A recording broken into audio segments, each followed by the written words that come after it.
오늘은 종려주일입니다. 우리 박선미 전도사님이 두레교에 만들어 놓은 하나의 이미지가 있는데요. 그 우리 원정의 권사님께서 찜했답니다. 혹시 두레교에서 바꿀 때가 되면 자기가 가져가겠다고 감으로 집에 두고 싶다고 한 작품이 하나 있는데 기억납니다.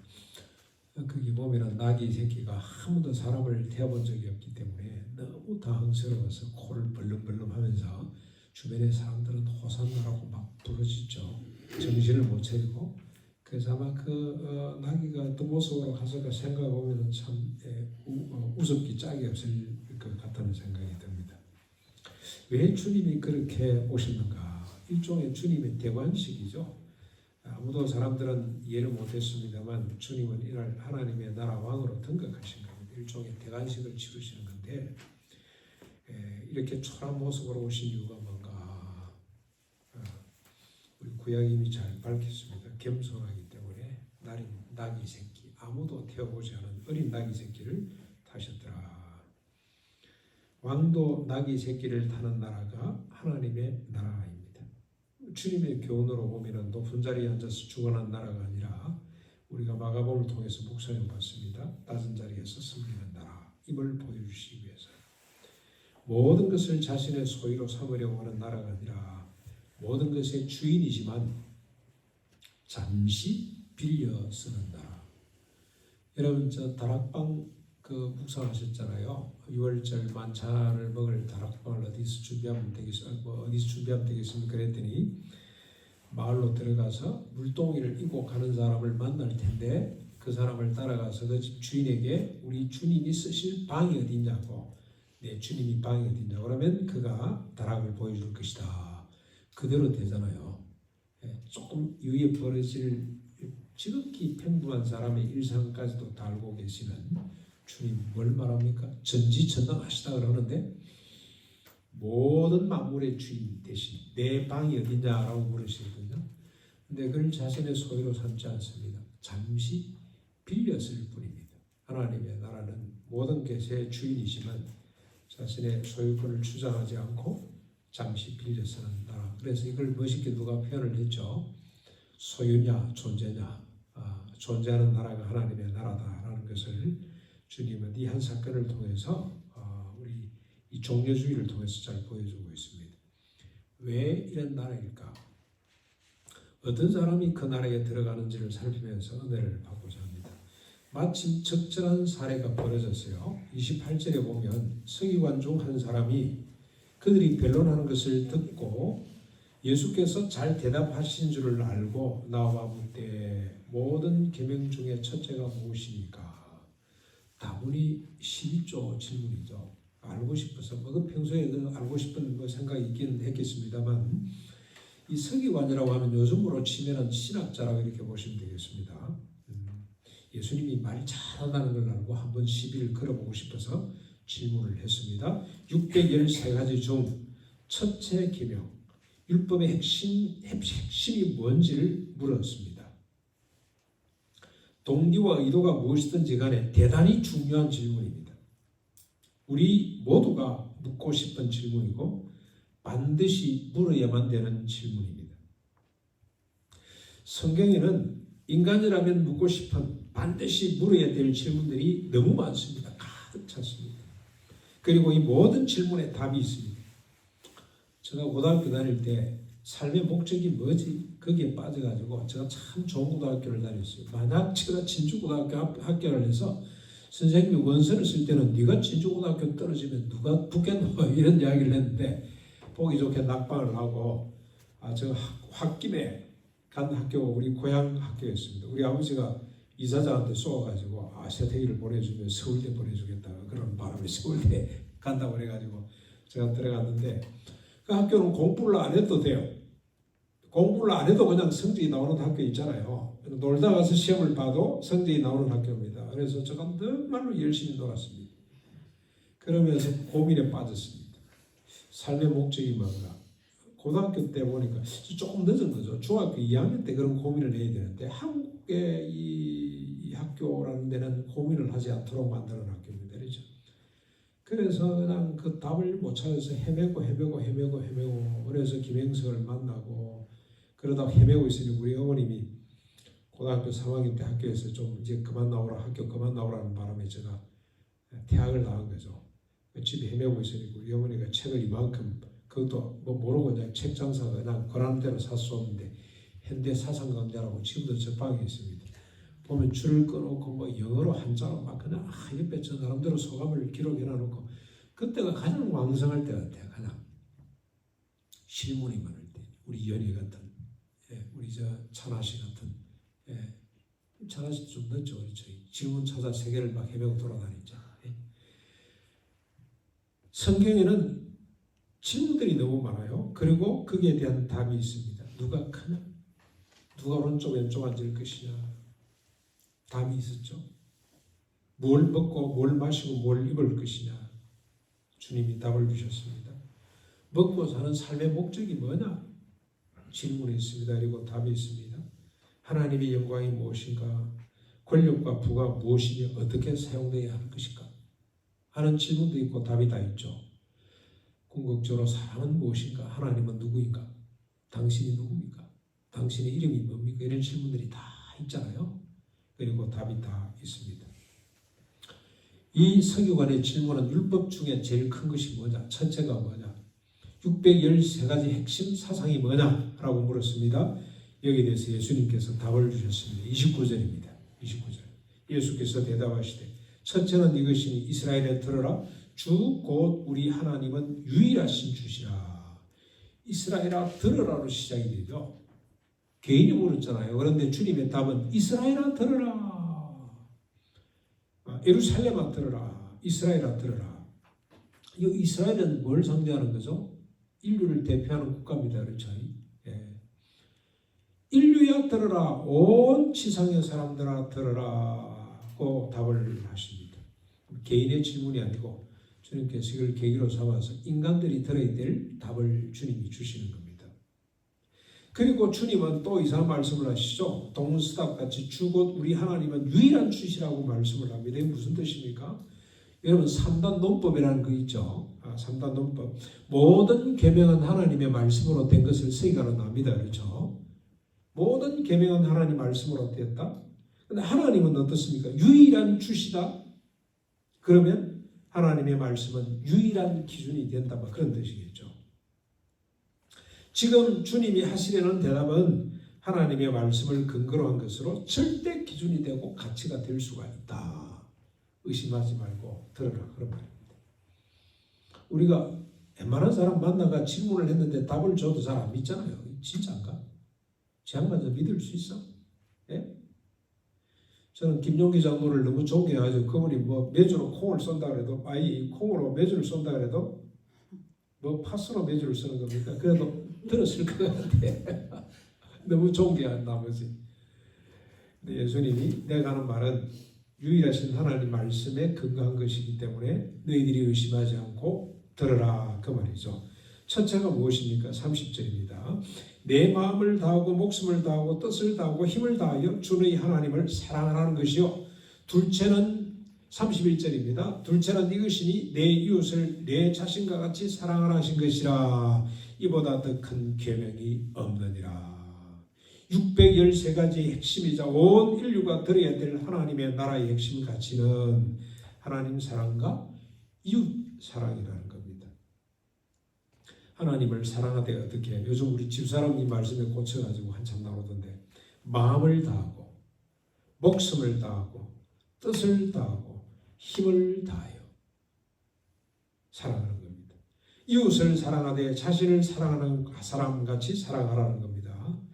사람이 자기 자신을 어떻게 사랑합니까? 마음을 다하고 목숨을 다하고 뜻을 다하고 힘을 다해서 자기를 사랑하잖아요. 그러니까 하나님 사랑과 이웃 사랑은 공이 마음을 다하고 이 마음은 심장입니다. 열정을 말합니다. 열정. 정확한 우리 히브리 헬라어로 보면 이게 열정, 심장, 내 온 정성을 다하여 목숨은 그야말로 숨입니다. 숨, 호흡. 영혼입니다. 영혼. 육체와 구별되는 본질이라고 그렇게 우리가 열람되겠습니다. 뜻은 뭡니까? 뜻. 이해. 지성입니다. 지성, 생각을 다하고 힘을 다한다는 것은 우리 육신의 모든 에너지를 다 동원해서 하나님을 사랑하라 그런 뜻입니다. 근데 첫째가 무엇인지를 물었는데 주님은 두 가지로 답했잖아요. 첫째는 이것이고 둘째는 이것이고, 첫째는 하나님 사랑이고 둘째는 이웃 사랑인데 두 개가 같은 말입니다. 하나님 사랑이 곧 이웃 사랑이고 이웃 사랑이 곧 하나님 사랑입니다. 근데 종종 제가 말씀드립니다만 하나님은 스스로 만족하시는 분이고 충만하신 분이기 때문에 더 이상 인간의 사랑 따위가 필요가 없습니다. 하나님은 스스로 계시고 스스로 만족하시는 분이기 때문에, 그래서 결국 하나님 사랑은 이웃 사랑을 말하는 거죠. 하나님을 사랑하고 싶은 사람은 이웃 사랑. 거기에 대한 관련 우리가 잘 압니다만 몇 가지만 들어보겠습니다. 여러분 로마서 13장 8절 9절에 보면은 피차 사랑의 빛 외에는 아무에게든지 아무 빛도 치지 말거라. 남을 사랑하는 자는 율법을 다 이루었느니라. 율법 613가지 핵심이 뭐냐? 이웃 사랑이라 이 말입니다. 남을 사랑하냐? 이웃을 율법을 다 이룬 것이다. 간음하지 말라, 살인하지 말라, 도둑질하지 말라, 탐내지 말라 한 것과 그 외에 다른 계명이 있을지라도 내 이웃을 내 자신같이 사랑하라 하신 그 말씀 가운데 다 들어있다. 이웃을 사랑한다는 것 구체적으로 따지면 이런 십계명 같은 게 나오지만 핵심은 이웃 사랑이다. 갈라디아서 5장 14절에 온 율법은 내 이웃을 사랑하기를 내 자신같이 하라 하신 한 말씀에서 이루어졌다고 그렇게 말씀을 하고 있습니다. 한 말씀. 온 율법은 내 이웃을 내 자신같이 사랑하라. 그 말씀 속에 다 들었다는 거죠. 여러분 613가지 복잡한 것 같은데 딱 한마디로 말하면 이웃 사랑입니다. 지게석을 옮기지 말라. 무엇 때문에 이웃 사랑 때문에. 어린 나귀 새끼를 타고 겸손한 나라가 되거라. 무엇 때문에 이웃 사랑을 위해서. 이 말씀 속에 다 들었다는 겁니다. 야고보서 2장 8절로 13절까지 말씀. 너희가 만일 성경에 기록된 대로 내 이웃 사랑하기를 내 몸과 같이 사랑하라 하신 최고의 법을 지키면 잘하는 것이거니와 만일 너희가 사람을 차별하게 대하면 죄를 짓는 것이니 율법이 너희를 범죄자라고 규정할 것이다. 차별하는 것. 쭉 넘어가서 너희는 자유의 율법대로 심판받을 자처럼 말도 하고 행하기도 하라. 긍휼을 행하지 아니하는 자에게는 긍휼 없는 심판이 있으리라. 긍휼은 심판을 이기고 자랑하느니라. 이웃사랑 긍휼히 여기는 마음, 그게 심판을 이기는 자랑거리가 된다. 요한복음 4장 7절로 8절을 너무나 잘 아는 말씀이죠. 사랑하는 자들아 우리가 서로 사랑하자. 사랑은 하나님께 속한 것이니 사랑하는 자마다 하나님께로부터 나서 하나님을 알고 사랑하지 아니하는 자는 하나님을 알지 못하나니 이는 하나님은 사랑이시기 때문에 그렇다. 마태복음 25장 말씀은 우리가 챙겨야 되겠죠. 누가복음 주님 하신 말씀입니다. 9장 37절 누구든지 내 이름으로 이런 어린아이 하나를 영접하면 나를 영접하며 누구든지 나를 영접하면 나를 영접함이 아니라 나를 보내신 이를 영접하는 것이라고 말씀을 하셨습니다. 이웃 아이 하나를 다시 우리가 환대하면 주님을 영접하는 것이다. 하나님 사랑과 이웃 사랑은 동등한 것이라고 할 수가 있습니다. 이 말씀에 대한 서기관의 반응이 32절입니다. 서기관이 뭐라 그럽니까? 서기관이 이르되 선생님이 옳소이다. 하나님은 한 분이시오. 그 외에 다른 이가 없다 하신 말씀이 참이니이다. 33절 또 마음을 다하고 지혜를 다하고 힘을 다하여 하나님을 사랑하는 것과 또 이웃을 자기 자신과 같이 사랑하는 것이 전체로 드리는 모든 번제물과 기타 제물보다 나으니이다. 서기관의 대답은 두 가지죠. 첫째는 선생님 말씀대로 하나님은 한 분이십니다. 하나님 외에 다른 신이 없다는 뜻이죠. 하나님의 말씀 모든 계명은 참입니다 하는 고백이고요. 둘째 고백은 뭡니까? 마음을 다하고 지혜를 다하고 힘을 다하여 하나님을 사랑하고 자기 자신같이 이웃을 사랑하는 것이 전체로 드리는 모든 번제물 기타 제물보다도 더 낫다는 겁니다. 이 서기관은 제사에 대해서 너무나 잘 아는 사람이죠. 제사를 드리는 이유를 잘 알았던 사람입니다. 여러분 우리가 제사를 드린다. 구약의 율법의 제사 제도, 제사가 왜 필요합니까? 두 가지죠. 하나는 자신의 죄를 사함받기 위해서 속죄물이 필요. 또 하나는 감사로 드리는 것. 서원제 두 가지 크게 우리 두 가지로 구분을 할 수가 있습니다. 감사 제사가 있고 그 다음에 또 사제의 제사가 있고. 근데 사제는 뭡니까? 율법대로 못산 것 때문에 하나님 앞에 제사를 드리는 거죠. 용서해 달라고 짐승을 잡아서. 뭐가 그러면 잘못된 겁니까? 이웃 사랑하지 못한 게 그게 잘못이야. 감사는 뭐 때문에 감사할까요? 감사? 나 혼자 잘 먹고 잘 산다. 그것 때문에 감사하는 게 아니고 첫 단계는 그런 식이죠. 나 이번에 자식들 잘 되고 우리 집안이 잘 되고 그것 때문에 감사합니다만 좀 더 성숙한 감사는 내가 이웃을 사랑할 수 있다는 거. 그게 감사란 말이죠.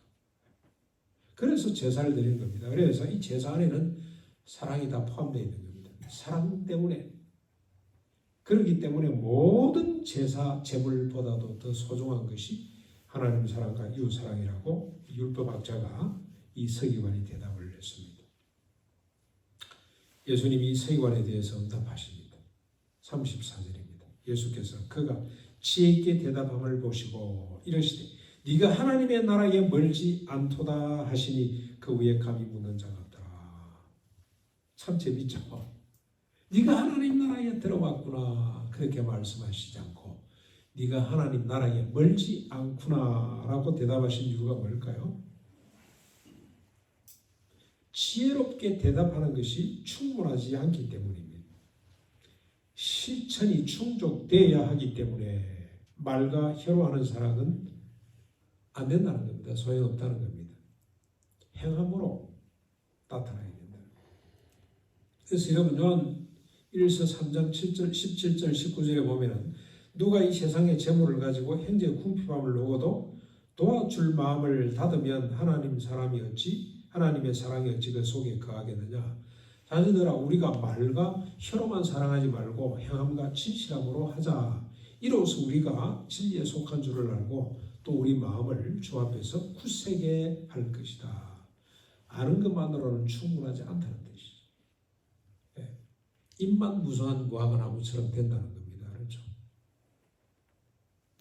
그런데 여러분 우리가 아는 것으로 행한다고 착각할 때가 너무 많은 것 같아요. 저도 그 중에 한 사람입니다.